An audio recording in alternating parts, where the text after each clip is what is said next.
Welcome to my YouTube channel WiFi success classes. Students, आज हम लाए हैं आपके लिए नया टॉपिक जो कि टेंसेस से है और वो है पास्ट कंटिन्यूअस टेंस। बच्चों, पीछे 4 टेंस कंप्लीट किए जा चुके हैं, present indefinite, past indefinite, future indefinite as well as present continuous. और आज का हमारा टॉपिक और टेंस है वो है पास्ट कंटिन्यूअस टेंस। आज हम सीखेंगे कि कैसे पास्ट कंटिन्यूअस के टेंसेस को हम ट्रांसलेशन करते हैं या ऐसे सेंटेंसेस जो कि पास्ट कंटिन्यूअस टेंसेस में होते हैं उनको हम कैसे ट्रांसलेशन करते हैं हिंदी से इंग्लिश में या इंग्लिश से हिंदी में। नाउ वी स्टार्ट, शुरू करते हैं। सबसे पहले बच्चों इंट्रोडक्शन में लिखा है at the last of these kinds of sentences. ये लाइन आपको रट गई होगी। इसका मतलब है इस प्रकार के वाक्यों के अंत में द वर्ड्स रहा था, रही थे, रहे थे ETC आर फाउंड। आपको नोट करना है रहा था, रही थी, रहे थे, ETC are found. It means कि आपको पास्ट कॉन्टिन्यूअस टेंस की जो पहचान है, आइडेंटिफिकेशन, वो क्या है? रहा था, रही थी, रहे थे। जब किसी हिंदी वाक्य के अंत में दिया हो तो ऐसे वाक्य पास्ट कॉन्टिन्यूअस टेंस कहलाते हैं। लेकिन कभी कभी आप देखेंगे कि किसी वाक्य के अंत में जो कि पास्ट का कॉन्टिन्यूअस टेंस तो होगा पर उसमें रहा था, रही थी, रहे थे नहीं दिया होगा। तब आपको सेंटेंस में क्या देखनी है तो देखें आगे परिभाषा में क्या लिखा है, और इट शोज द कंटिन्यूटी। तो आपको देखना है कि जो पास्ट कॉन्टिन्यूअस टेंस होता है उसमें कंटिन्यूटी होती। कंटिन्यूटी मतलब निरंतरता। जैसा कि इस टेंस का नाम ही है पास्ट कॉन्टिन्यूअस टेंस, यानी कि भूतकाल का ऐसा टेंस, यानी कि काल जिसमें कॉन्टिन्यूअस हो, यानी कि उसमें किए जाने वाले कार्य में निरंतरता पाई जाए। इसलिए इस टेंस का हिंदी अर्थ हुआ भूत निरंतर काल या फिर भूत अपूर्ण काल, इसको कहते हैं। इट मीन्स कि इन सेंटेंसेस में कंटिन्यूटी होगी, यानी कि कोई कार्य जो कि पिछले गुजरे हुए वक्त में, यानी कि पास्ट में चल रहा होगा, निरंतरता होगी। कोई कार्य जो है वो पास्ट में चल रहा था, यानी कि कार्य में निरंतरता थी, कंटिन्यूटी थी। दूसरा, इन द सेंटेंस, और या फिर when something is happening in the past, या फिर आप ऐसे भी समझ सकते हैं जब पास्ट में, गुजरे हुए वक्त में जब कुछ हो रहा होता है लगातार कंटिन्यू, जो भी स्टॉप नहीं हुआ है। जैसे एग्जाम्पल के तौर पर वह खेल रही थी, तो पास्ट की बात है थी, लेकिन खेल रही थी, खेलने का काम उसका चल रहा था, कंटिन्यू था। तो देखो आपको पॉइंट नोट करने हैं कि हैपनिंग जो काम चल रहा हो, कंटिन्यूटी जिस काम में निरंतरता हो, या फिर रहा था, रही थी, रहे थे जिस वाक्य के अंत में रहा था, रही थी, रहे थे दिया हो। तो ऐसे 3 प्रकार की परिचय जब आपको पहचाने मिल जाएं तो आप समझ लेना वो टेंस जो है पास्ट कॉन्टिन्यूअस टेंस है। और ऐसे पास्ट कॉन्टिन्यूअस टेंस को हम किस तरह से बनाते हैं जरा देखें। तो आगे इसमें लिखा भी है is called past continuous tense. ऐसे टेंस को पास्ट कॉन्टिन्यूअस टेंस कहते हैं, जिसको अंग्रेजी में बनाने के लिए आप रूल देखें। रूल में लिखा है हेल्पिंग वर्ब। किसी भी सेंटेंस को बनाने के लिए हेल्पिंग वर्ब और मेन वर्ब की आवश्यकता होती है। तो हेल्पिंग वर्ब होगी वाज और वर्ब। अब वर होगी प्लूरल के लिए, जब उसका कर्ता बहुवचन हो तो वर, जब उसका कर्ता सिंगुलर एक वचन हो तो फिर आपको लगाना है वॉज, यानी कि एक वचन के लिए वॉज जो ये रहा, बहुवचन के लिए वर।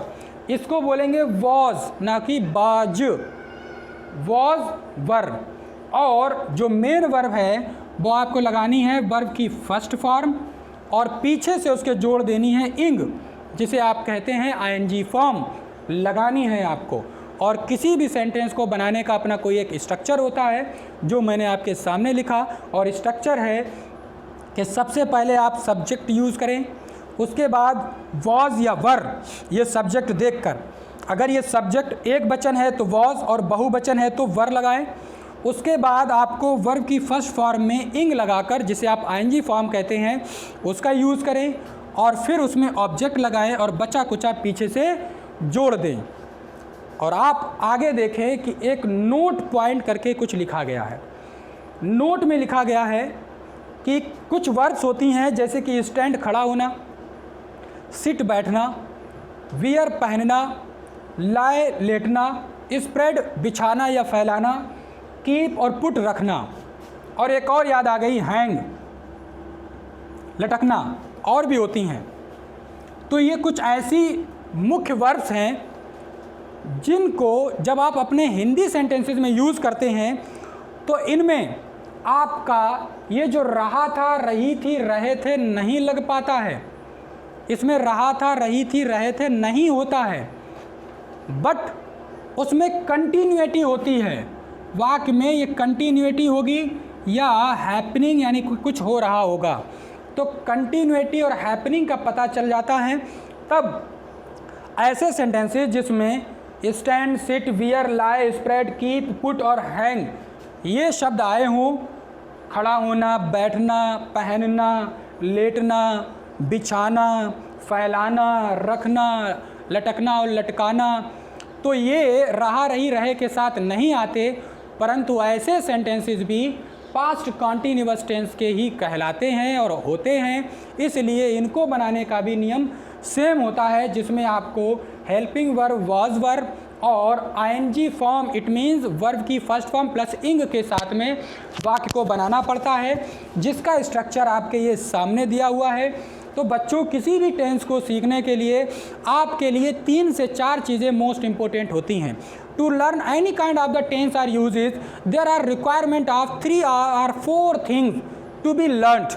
The first one is the name of the tense, and the second one is the identification of the tense, and the third one is the quality of the tense, and the fourth one is helping verb and main verb. Helping verb and main verb both are included in the same. So by the help of this structure we can easily translate the sentences Hindi into English and English into Hindi. And now note, the point should be noted. The point is this: in which sentence there are Hindi word खड़ा होना, बैठना, लेटना, फैलाना, पहनना, लटकना, लटकाना, रखना. So these kind of the sentences don't represent रहा था, रही थी, रहे थे in the situation when you see there is no रहा था, रही थी, रहे थे, only there is a continuity in the sentence. That's why because of the continuity in the sentence you will apply the terms and rule and regulations of the past continuous tense. That's why you will change the sentences Hindi into English and English into Hindi according to this rule and law. So students, we have 4 examples. We have 2 examples in which at the last there is a रहा था, रही थी, रहे थे. First one is this रहा था and the second one is this रहे थे. And we have 2 examples in which there is no रहा था, रही थी, रहे थे, but there is a continuity in the sentence. These are the sentences. लड़की पेड़ के नीचे बैठी थी. In this sentence there is no रहा था, रही थी, रहे थे. That's why we can identify this sentence. In this sentence there is a continuity. Continuity means the task and action is going on in the past. कार्य चल रहा था पास्ट में. So the same term is applied in this sentence. वे यहाँ बैठे थे. It means the task and action is going on in the past in this sentence without the word रहा था, रही थी, रहे थे. It means in this sentence also रहा था, रही थी, रहे थे नहीं है. So we all of them will be translated into the same rule and regulation. So without wasting the time, let's check the examples and translate Hindi into English. Student, the first example is बच्चा वहाँ रो रहा था. So translate the child according to the structure. First use the subject and after that helping verb, one of them, and after that ing form and then object and then etc. So I used child, it is a subject, and after that I will use helping verb. Child is a singular form, singular subject, so we will use helping verb was.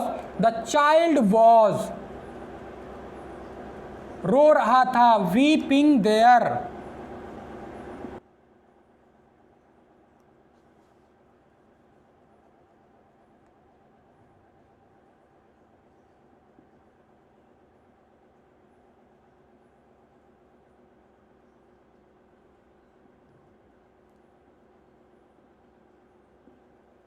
And this one will be translated like the girl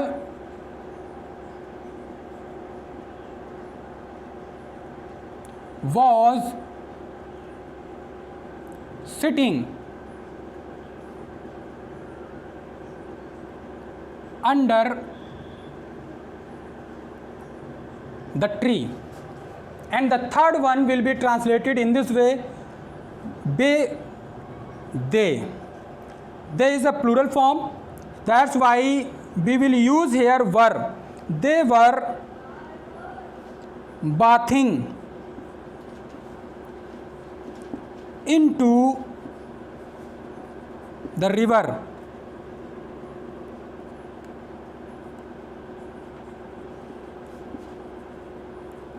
Into the river. And the last example is बे यहाँ बैठे थे. बे, we will use they. Helping verb were, बैठे थे sitting, यहाँ hair. सो बच्चों ये थे ट्रांसलेशन जो कि इस स्ट्रक्चर के मुताबिक, इन रूल्स के मुताबिक हमने किए. अब हर एक सेंटेंस को आपको नेगेटिव, इंटेरोगेटिव, इंटेरोनेगेटिव में बदलना है. कैसे बदलना है? I will tell you one of them. इसमें से कोई एक मैं आपको बताऊंगा, बाद बाकी तीन आपको स्वतः ही अपनी कॉपी पे नोट करके बनाना है. और हमेशा स्क्रीनशॉट ले लिया करें सारे रूल्स के और एग्जाम्पल्स के, और उसे अपनी कॉपी पे नोट भी कर लिया करें. So let me tell you one of them and all of others you will translate them. बाद बाकी आप सब बनाएंगे. जब हमारे सामने कोई सेंटेंस होता है और उस सेंटेंस को हमें नेगेटिव बनाना होता है, तो सिंपली हम उस सेंटेंस में अगर नॉट लगा दें तो वो नेगेटिव हो जाएगा और हो जाएगा वॉज नॉट वीपिंग देयर, जिसका अर्थ हो गया बच्चों बच्चा वहाँ नहीं रो रहा था. और जब आप इंटेरोगेटिव बनाएंगे तो बच्चों ये जो हेल्पिंग वर्ब है वो आप आगे ले आएंगे, तो ये सेंटेंस बन जाएगा वॉज द चाइल्ड